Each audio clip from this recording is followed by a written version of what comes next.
Vet aquí que una vegada hi havia una llar on es llegia en família. I quan s'hi obria un llibre, a tothom li venia de gust fer el mateix.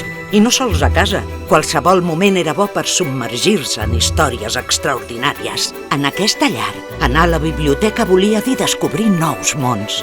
I on tots els membres escollien els llibres segons els seus gustos. Amors impossibles, naus espacials, dinosaures, vampirs o, per què no, dinosaures vampirs. Una casa on cada dia reservaven una estona per compartir aventures en veu alta. Les comentaven i les vivien, i on junts descobrien que aquestes aventures els duraven dies, setmanes i, algunes, per sempre. La lectura amb els teus fills els fomenta la concentració, els potencia la imaginació i els millora la comprensió.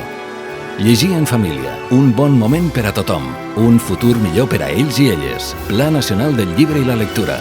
Generalitat de Catalunya, sempre endavant.